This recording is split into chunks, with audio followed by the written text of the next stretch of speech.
This nation was founded on the principle that all men are created equal. We hold these truths to be self-evident. That all men are created equal. I'll tell you what freedom is to me. No fear. I mean, really, no fear. Created equal. Welcome to Created Equal. I'm Stephen Henderson at WDET in Detroit. I've got Kerry Jr. II in the studio with me. He is the show's producer. Hey, Kerry. How you doing? How was your weekend? It was pretty good. A little relaxing, a little busy. It's getting hot now. The sun is out. That's right. It's summer. And next week, in fact, one of the initial kind of events of summer is taking place at the Mackinac Policy Conference on Mackinac Island. And the reason I'm thinking about it right now is because we all have to make that drive up to participate in the conference. It's about 4.5 hours in the car.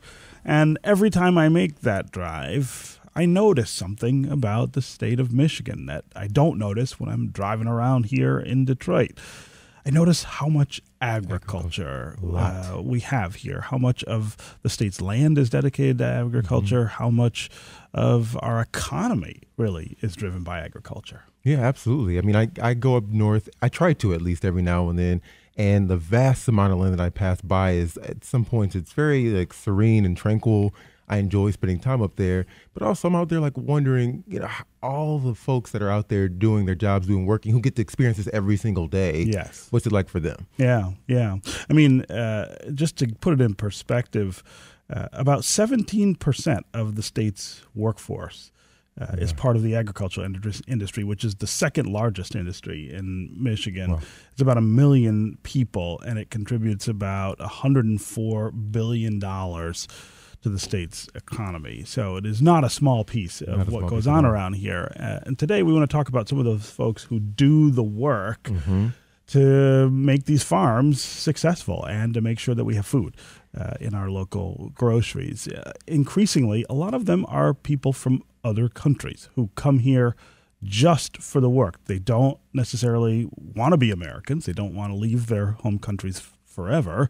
They just know that there are better jobs here than there are where they're from. And there was a recent change to their work that is creating a tension in Western Michigan. Yeah, people don't really think about migrant workers when they think of Michigan often as much. But just like other states, we too have folks from other countries who work here. And the state of Michigan, too, we have a bill, H-2A bill, which is a visa program that was started almost 40 years ago in 1986 to fill the need for migrant workers, to give them some wages, a required wage, and preserve some American jobs at the same time. Businesses participating in the H-2A visa program have federally mandated wages and are required to provide housing and transportation. And the U.S. agriculture economy and employment picture has changed a lot since that bill and since that program started. The migrant worker visa program has a lot of issues identified by migrant workers and migrant worker advocacy groups, including the Michigan's Immigrant Rights Center. So another issue that has arisen by this program is that local farmers, aren't able to keep up with the wage increases. So it's also squeezing them as well, trying to pay these migrant workers those fees. And so Schwab, who is a reporter at the Detroit News, reported on this. And he's going to be joining us on the show today. Yeah, we will also have an advocate, somebody who's working in this space, Gonzalo Peralta, who is a staff attorney for farm worker and immigrant rights practice at the Michigan Immigrant Rights Center, will be with us as well. We want to talk about the tension between opportunity and profit as it plays out in Michigan's agriculture industry.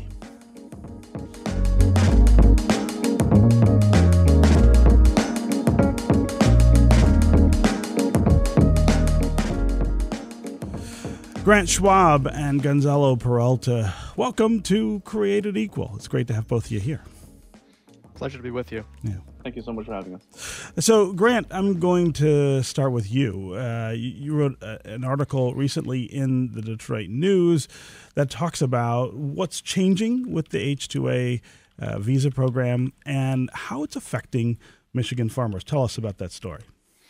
Yeah. Well, first off, again, thank you for having me. I want to shout out my colleague, Candace Williams, who I co-wrote the story with. She wasn't able to be here today, but she did tremendous reporting on this story. First, I want to just give sort of a broad overview of the program, which you two already did, but I'll just jump into a little bit more. The H-2A visa program is a temporary worker visa program for farm labor specifically. Mm-hmm. And it's taken off in Michigan and really across the country over the last 10 to 15 years. In Michigan, we have about 15,000 of these workers in the state every year.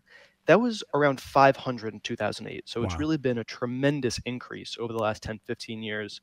But last year, the number of H-2A workers in Michigan fell for the first time in over a decade.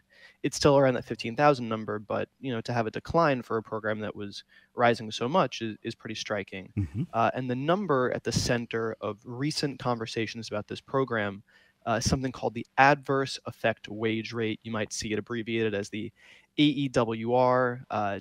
Whenever you talk about federal programs, you can get in this sort of alphabet soup. But essentially what this AEWR or wage rate is, it's the minimum wage that farms have to pay seasonal farm workers in Michigan, around the country. It's set regionally.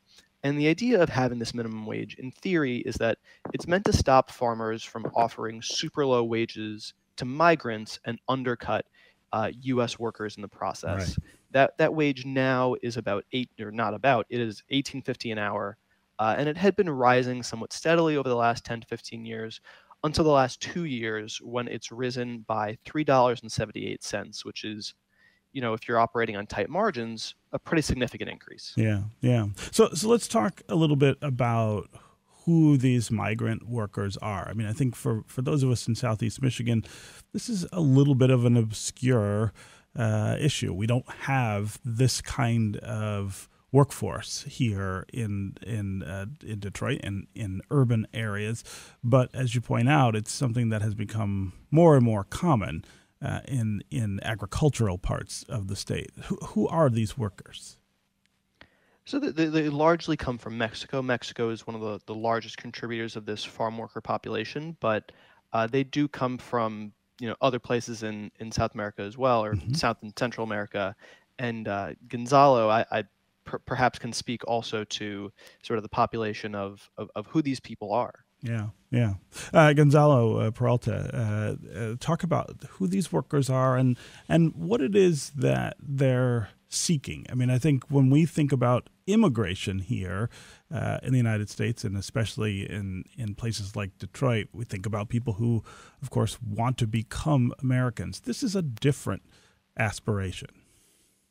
Correct. And I echo what Grant said. Typically, these are workers from Mexico, individuals who are seeking some economic well-being that is not able to be found in their home country. And then they are able to come here temporarily just for the purposes of working a seasonal job in agriculture. So you're correct that individuals who take advantage of this program, who are visa holders, are coming here just for the purposes of working for a particular amount of time within a particular industry. I can't speak to the underlying desires of someone who may want to migrate here, migrate to the United States, Mm-hmm. but the individuals who are taking part in the program are here just for that temporary basis. Yeah. So Grant, back to your story, it outlines this tension between the rise in pay for migrant workers and the travails of farmers who are struggling to keep their farms above water economically in a pretty tough time. Talk about what that tension looks like and how it frames this issue. I think the tension is sort of like any business. I mean, farms you're getting your hands dirty quite literally more than, some places like the restaurant industry or hospitality or what have you. But it just gets to this question of margin. If you are not able to make money on the products that you're selling, if it costs you more money to operate than it does to than what you're bringing in, then that's not really a sustainable business in the long term. Mm-hmm. And farmers will say they're getting squeezed. And I haven't done sort of an extensive survey of farm workers, but some farm workers that Candace spoke to for our story told her that they wouldn't mind seeing the wage that they're paid frozen or capped at a certain amount so that the farms don't disappear that they work at, because they are able to make more money coming to the U.S. to work these seasonal jobs than they would back home in usually Mexico. And even they are saying, hey, it's okay to slow the roll of our wage increases, because if these jobs disappear, then we're in a lot worse shape than if we just took not even necessarily a pay cut, but a pause on annual increases. Yeah, and of course the flip side of that is that if you lower the wages or roll back the increases in wages, of course that affects the prevailing wage for that work, and that affects American workers, right?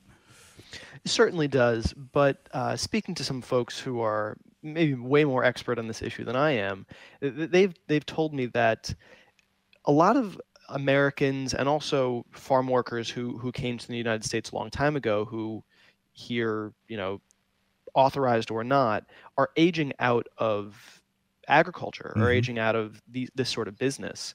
And when you think about sort of local employment agencies, workforce development efforts, it doesn't make a whole lot of sense, especially for folks who are from the United States and U.S. citizens. It doesn't make a whole lot of sense to steer them towards this kind of work, temporary farm work. It might make sense for Mexican seasonal workers, but when you think about long-term careers, sustainable living, the aspiration of buying a home someday and having stability in your life, this isn't the kind of job that your local, job agency is going to steer people towards, especially Americans. So just not a lot of Americans are taking these jobs. Yeah. And that is another big part of this conversation. Yeah. And in fact, one of the things that the farms are doing is turning to this H-2A visa to shore up the workforce. Talk about the potential threat, though, to farmers. In your story, it sounds quite dire, and there are farmers who might have to stop growing certain things, they say, if these wage increases continue. I mean, that's certainly the case, and I'll just go back to that question of margin. If you are, making a dollar on, I don't know, a unit of asparagus that you're selling, let's say it's a 20-pound unit of asparagus, and all of a sudden that ticks down to a 10-cent loss per unit. Maybe you eat that for a couple of years or even a year, but if the long-term outlook is your margin is not just going to be less and less, it's going to turn negative, then that's just cold hard business. You might have had a farm in your family for generations, but if you are just losing money on it, it might be time to pack up, to sell, to do something different, and no longer produce because you're losing money. Yeah. What about the issue of consumer cost? What we pay, for instance, at the grocery for some of the agricultural products that are grown here. I would imagine that at some point these costs get passed on to us at the register. They do and they don't. A lot of food in this country and in Michigan is imported from outside of our borders in the state and outside of the country. And if Michigan farmers are having to compete at the grocery store with lower priced goods from all around the world, yes, whenever you have increased costs to businesses, you might have a situation where you're passing along costs to consumers, but that's not the whole story here. It's not just this inflationary pressure on things at the grocery store. It's just a matter of competition between businesses. Can Michigan farms compete at the same price of something that's coming from, I don't know, a product coming from Brazil? Right. Who could say? Yeah. Okay, we're going to take a quick break, and when we come back, we're going to continue this conversation with Grant Schwab of the Detroit News. We're going to hear a little more from Gonzalo Peralta from the Michigan Immigrant Rights Center about the issues that surround the H-2A visa program and migrant workers in Western Michigan. In particular, we'd also love for you, the listeners, to give us a call and participate in today's conversation. Tell us what you think about the idea of wages for migrant workers going up or down, what it does to farmers, what it might have, what effect it might have on the availability of food, the cost of food here in our state. What do you think of agriculture and its issues more widely in Detroit? It is the second largest industry in the state of Michigan. 313-577-1019 is the number here on the phones. That's 313-577-1019. You can also go to Twitter, #CreatedEqual, or @WDET. We'll be right back with more Created Equal.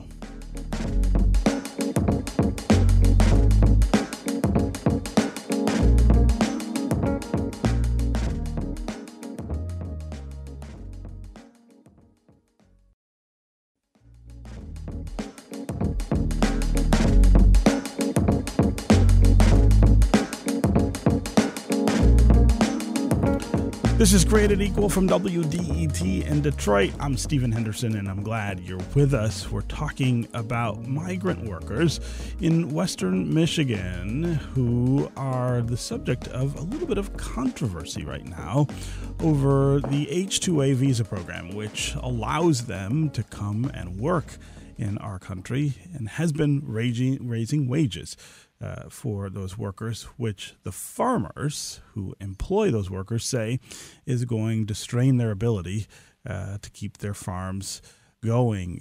We've got two great guests. Grant Schwab of the Detroit News is a reporter who covers policy and politics in Washington, D.C.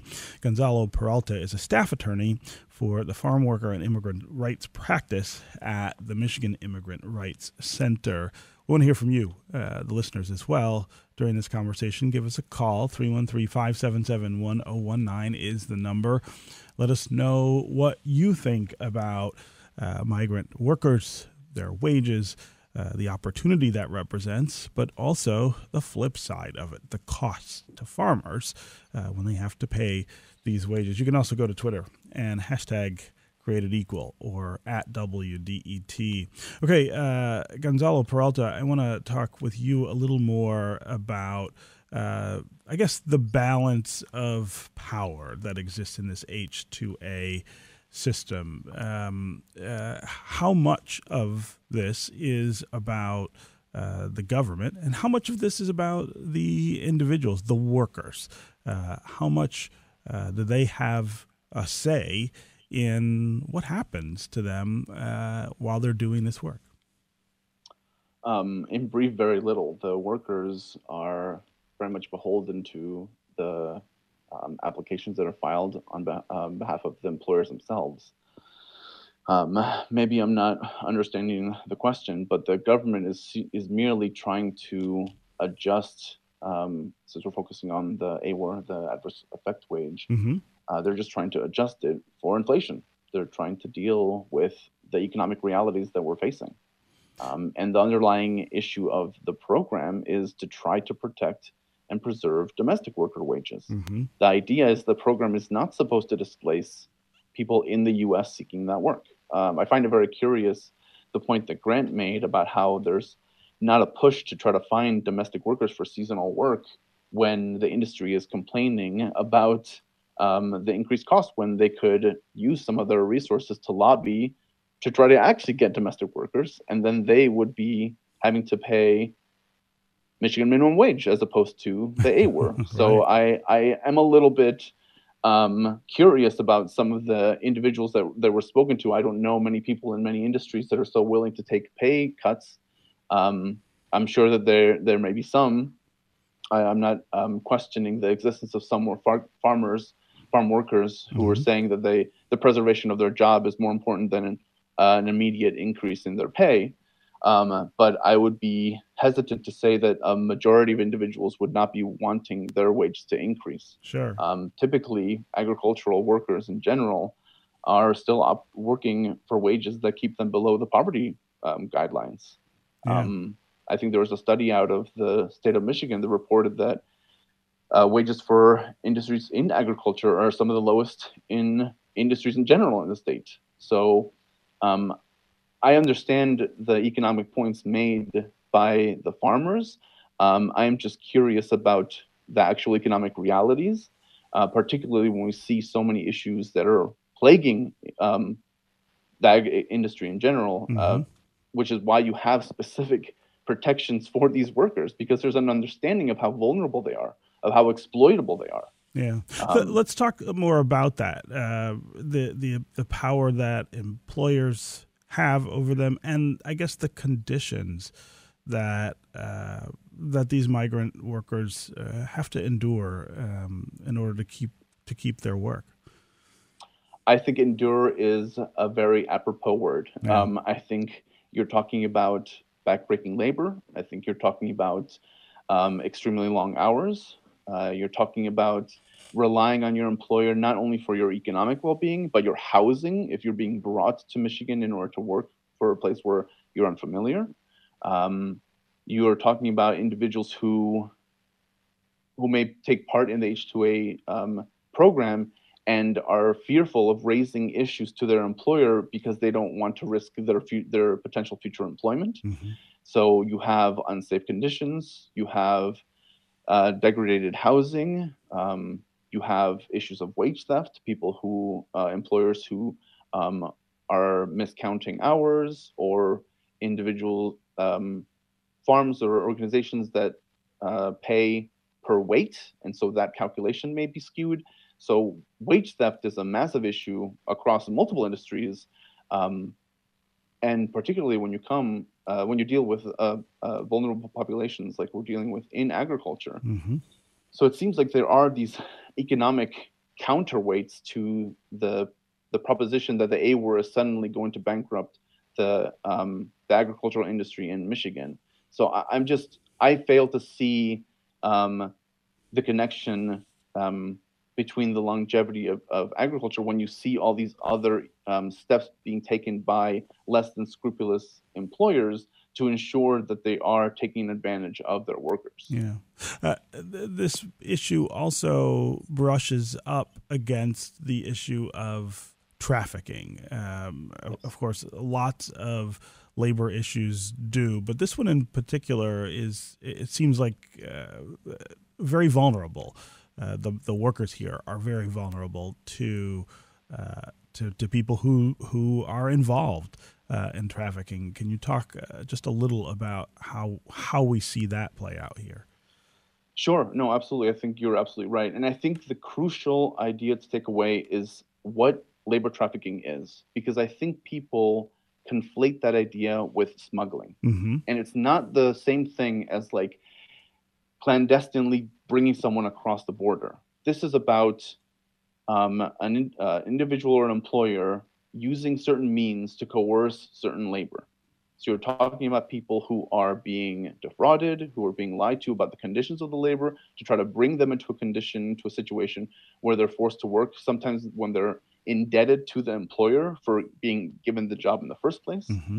And I think that definition, that distinction is not often made and often confused. So when someone thinks, oh, well, this person in Florida was told that they were going to be earning $20 an hour, and they get to Michigan and they're only earning $11 an hour, and they're working 5 hours a day more than they were, and they get no weekends off. That could be a trafficking situation because they were deceived into coming to Michigan to work at this location for something that they were promised and then turns out to be false. Yeah, and their options for recourse, if that happens, aren't very robust, right? I mean, you're here as a visitor. You are someone who's trying to reach economic opportunity. You know, if somebody promises you something and doesn't deliver, what are your options even look like? Right. I think that hits the nail on the head. There are programs through the United States Citizenship and Immigration Services that allow individuals to apply for a benefit, for an immigration benefit, if they are the victim of trafficking, of human trafficking. But there's an immediate concern that if you raise some of these issues, you could be fired, you could be retaliated against. Mm-hmm. And so there is this balance that so many workers have to internally make to determine, is it better for me to lose this opportunity, even though it is exploitative, even though I am in a bad position, if being thrown out is much worse, if I lose my housing as a result. So I think that's where the individual calculus comes in, where there may be remedies, but those remedies are difficult to obtain. You could file a lawsuit. The Trafficking Victims Protection Act allows for individuals to sue their traffickers, but those processes take a long time. These are years of litigation that has to be undertaken. And so the immediate concerns of the people who have been victimized by trafficking have to determine whether they should stick it out in a very bad situation just because they need it for their day-to-day living, compared to the potential prospect of getting some benefit by filing an application with USCIS or by filing a lawsuit. Again, 313-577-1019 is the number here on the phones. You can also go to Twitter and #CreatedEqual or @WDET and participate in this conversation about migrant workers and their wages, opportunity versus profit or exploitation. We want to start today with Brian downriver. Brian, welcome to the show. Hi, how you doing? Good, how are you? Oh, living the dream. Go ahead, Brian. There's so many issues that he hit on that are very close to home for me. I'm in the retail business, and I deal with Michigan farmers all the time. I literally had conversations about H-2A over the weekend with two different farmers, one who's a very large farmer with several hundred H-2A workers, and one that has two. And the larger farmer made the comment to me that with wages as high as they are with H-2A, he may quit farming after 3 generations. Wow. And now, again, what goes down to the actual worker versus what costs him, he doesn't look at what he's paying. He looks what it costs him, right, or what they're receiving. And he was talking as high as $30 an hour after he pays their transportation to and from the United States, their housing. They're required to take them to shop. I believe it's once a week and all that. And I can see, I am certainly would not call myself, I refer to myself as a liberal. So it's not that I think that they don't deserve to be paid. I believe it, but I also see the other side as well. So Brian, what about the farmer who only had 2 workers? I wonder if there was a difference in what the reaction was from very much so for him. It wasn't the cost. It was kind of the opposite of what your speaker was saying there, is that they have so many rights and they can refuse to work and all these things that it really, he couldn't conduct business. They were told, not by him, but by the broker who brought them here, that they were going to make, after 40 hours, that they were going to get double and triple time, which, of course, Michigan agriculture does not pay. Mm-hmm. And so when they worked 45 hours and they got paid for 45 hours, they said, that's it, we're not going to work any more than 40 hours. But the farmer still has to put up the expense of bringing them here, housing them, and everything else that's factored into how they figure that they're going to pay for this labor. Yeah, Brian, I really appreciate the call and that perspective. I mean, the fact that you talked to 2 farmers about this and that was their reaction is pretty key. Gonzalo, Peralta, I imagine, though, that you have some answers to those criticisms about how much these workers cost their employers, but also how much power the farmers in this instance seem to think that the workers have. I mean, it's kind of the opposite of what you are seeing, I think. Yeah, I definitely have some concerns about the caller statements, and obviously he's not in the industry; he's just hearing it from these other From farmers, sure. from other farmers itself. I mean, I come from a place where my organization is trying to ensure that workers obtain healthy and safe workplaces, and that includes being paid and compensated for the work being done. Sure.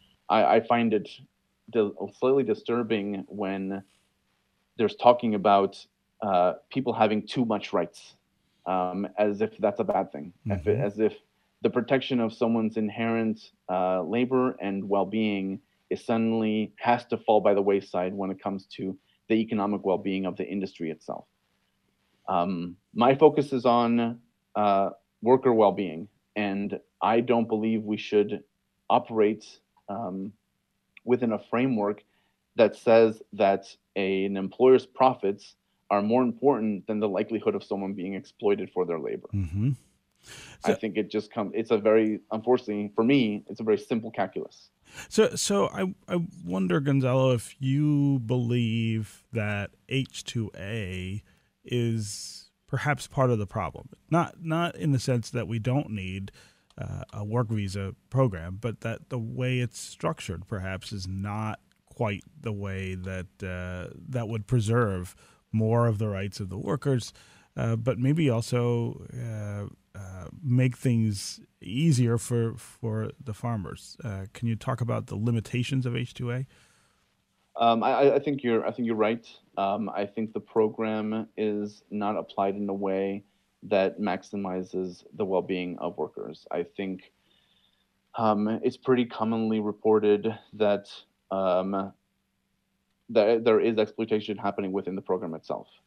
There is not a massive amount of oversight from the federal government once a labor certification is issued for an employer. I think you have costs associated, human costs associated with the recruitment element that goes into finding people who actually obtain the visas.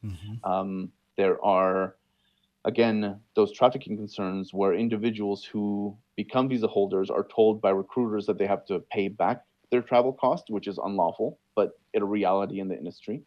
You have all these issues because I think the program itself, although typically an economic boon to the industry to allow a workforce to come in, has these holes that allow exploitation to actually occur. So I think that there's an insufficiency on the part of the government in implementing the program to ensure the well-being of the people who are traveling to do the physical work. Yeah. Grant Schwab, I want to bring you back into the conversation here. You cover politics and policy in Washington, D.C.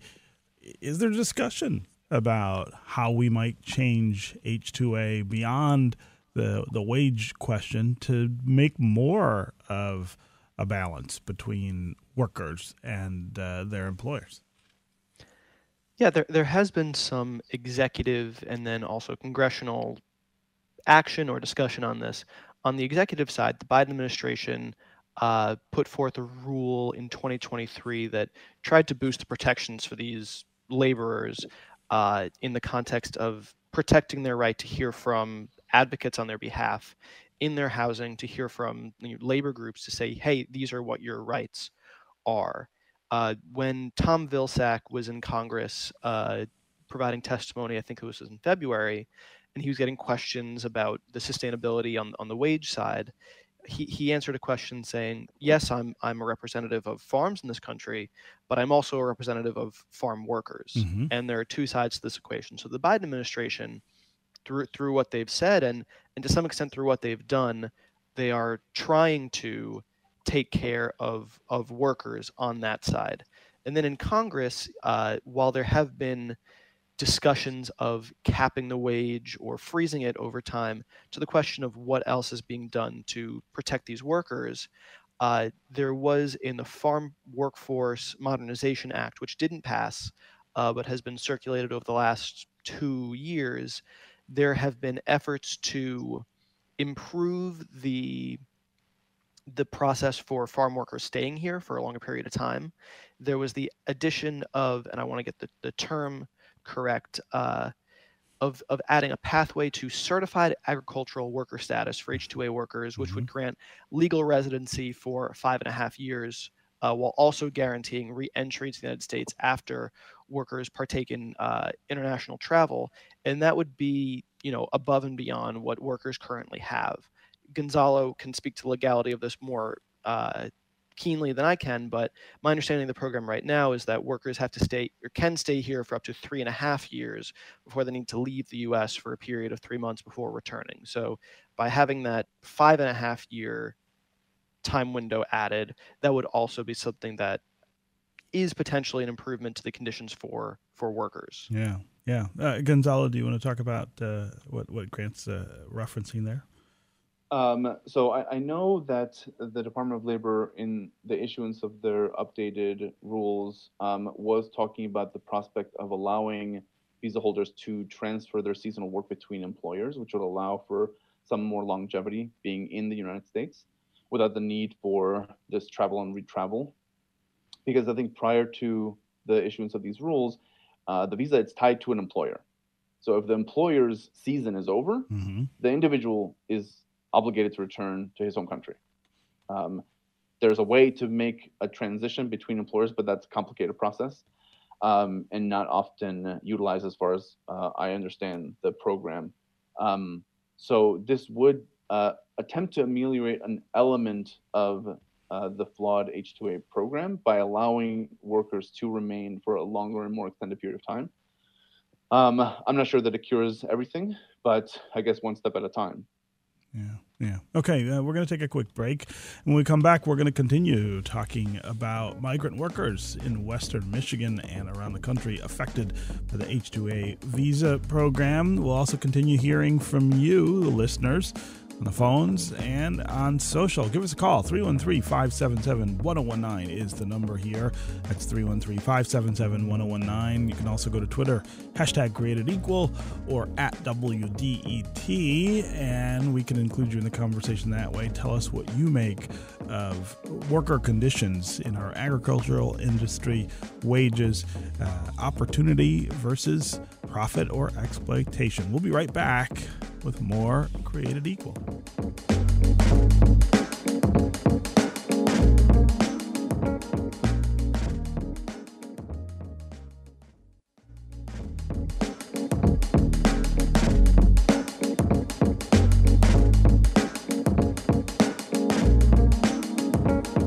You're listening to Created Equal from WDET in Detroit. I'm Stephen Henderson, and I'm really glad you've joined us. We've got Grant Schwab with us. He's a reporter for the Detroit News. He covers policy and politics in Washington, D.C. Recently wrote an article about a change in H-2A visa wages. Those are migrant workers who are a large number in Michigan's agricultural industry.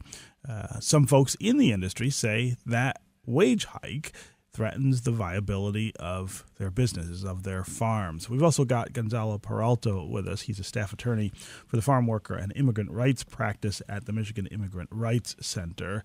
We're talking about this issue of not just the H-2A visa, but the idea of agricultural labor more widely, and immigration, of course, more widely. The idea of migrant workers, how they should be cared for, how they should be connected to opportunity when they come to our country, and whether the H-2A program is enough or functioning properly. 313-577-1019 is the number here on the phones. That's 313-577-1019. You can call and be a part of the conversation here. You can also go to Twitter and #CreatedEqual or @WDET, and we can include you in the conversation that way. Gonzalo Peralta, I want to kind of try to put this in the larger context of the immigration debate that's going on in this country right now, and the policy choices we have, the difficulty we have moving beyond the policies that are in place now. How does that affect some of these issues with migrant workers? I believe that the primary effect is kind of message conflation.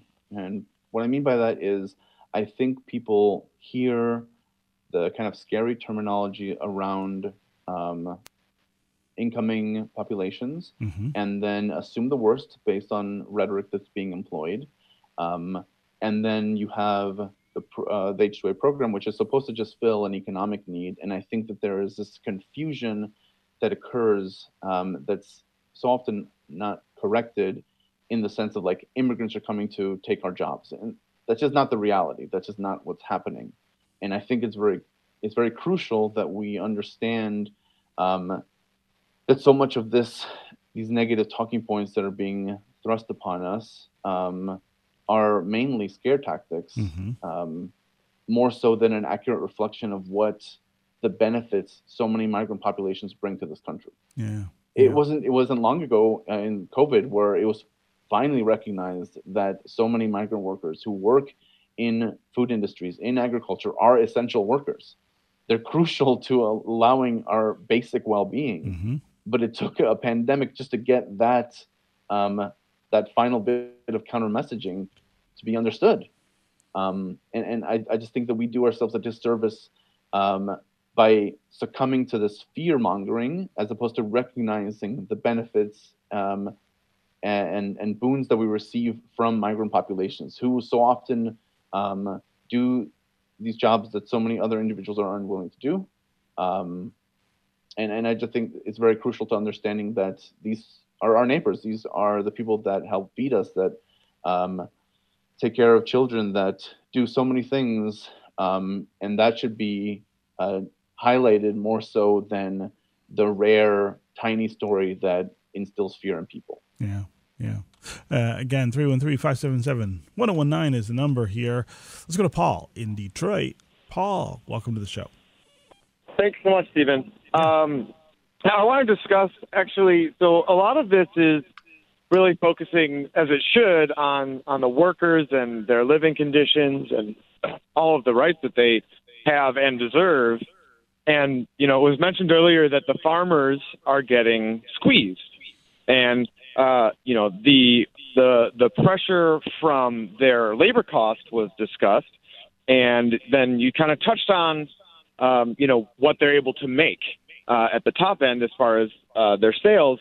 And the issue, one of the issues that's kind of inherent there is that they can't raise the price to something that would allow them to sustain their business because of our kind of really deeply seated need for inexpensive and cheap food. And that is good for a number of reasons. We need food to be affordable, but local food systems that are healthy and vibrant and are paying a local farmer for the value of a healthier, fresher, more sustainably grown local product will support a lot of solutions in this system. They will, if the farmer can charge what they need to charge, and I know farmers who have tried to hire domestic labor and who have had a lot of trouble with it. Sure. And they wanted to, it was an interesting conversation, and it was, I'd love to hire more H-2A visa workers. I can't afford it because they couldn't get the prices they need.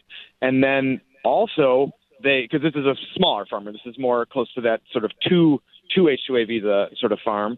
But they then tried to hire local work, and they could not find it. And this is out in Romeo. This is where, these are, people out in there, they couldn't find staff. Yeah. And so, Paul, those are really great issues to raise, and they get to something much bigger than the migrant worker question, which is, how we source food, whether we source it locally or import it, and the effect that has, of course, on workers and worker rights, but also on the viability of local businesses.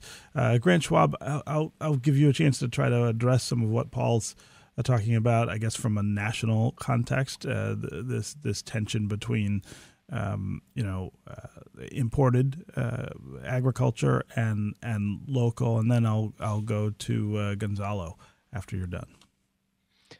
Sure. I mean, it's a good question. And Stephen, to your point, this is a broader issue of how we source things, not just in agriculture, but let's say fashion as well. I mean, you talk about fast fashion and cheap goods. A lot of goods, food and otherwise, are produced in other places where people don't have as many rights, and that's why things are able to be as cheap as they are.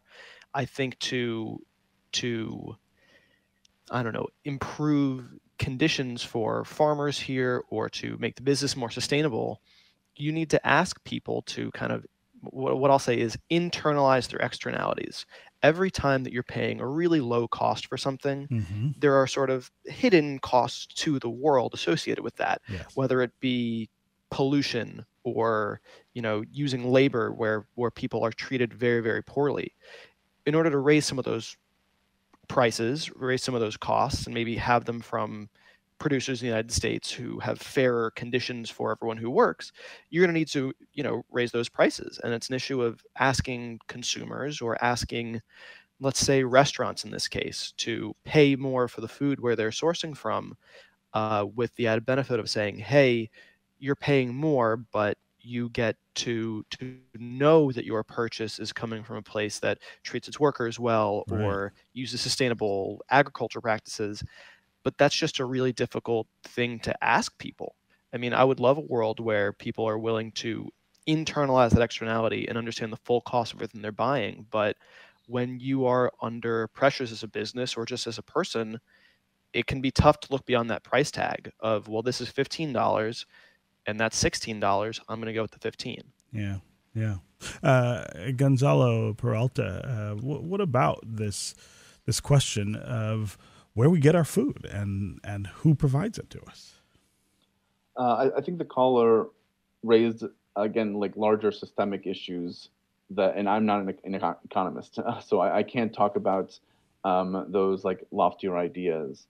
But when it comes to the utilization of the H-2A program in order to facilitate the industry, I think this is a point that hasn't been raised yet. But the program, it's voluntary. No farmer is obligated to take part in the H-2A program. Yeah. So when it comes to making those more equitable decisions, such that the consumers can feel better about like a moral choice when they're engaging in consumption, economically speaking, I think you just have to try to allow the industry to seek out options that would comport with that to allow this push for making it seem like this industry is not something that is beneath like domestic workers. Yeah. I think that's part of the issue. I think that farm work is very difficult, but I think it's also very noble. And I think that is not highlighted enough such that it draws local employment seekers.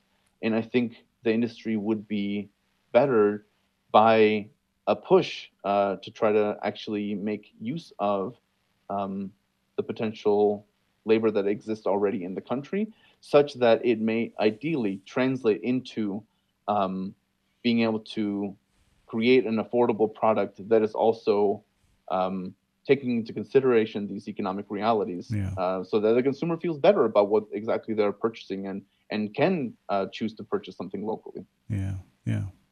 Okay, Grant Schwab and Gonzalo Peralta, it was really great to have both of you here to help explain this issue and talk about all of the things that are swirling around the H-2A visa program. Thanks for joining us on Created Equal. Thanks for having me. Thank you so much for raising this issue.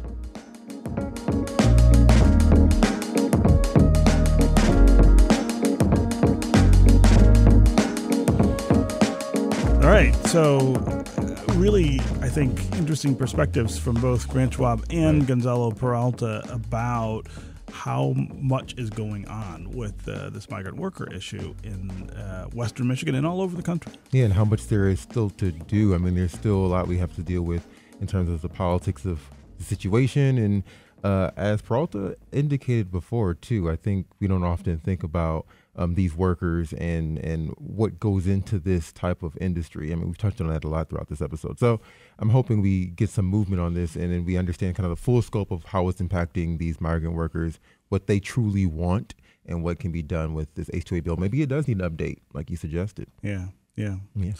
Important issue, and something that we will, of course, be coming back to. It fits into the larger narrative about what we do, about our awful immigration policy, but also how we protect labor in our country. Yeah, how we support our food systems. That's right.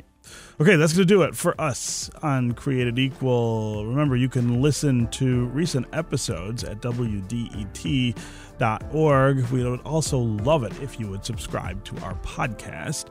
Created Equal is produced by Carrie Jr. II and David Lyons. The engineering is done by Nate Bender. Audio editing is by Connor Anderson. And the music is by Sam Bobie. And Created Equal is a production of WDET, a listener-supported service of Wayne State University.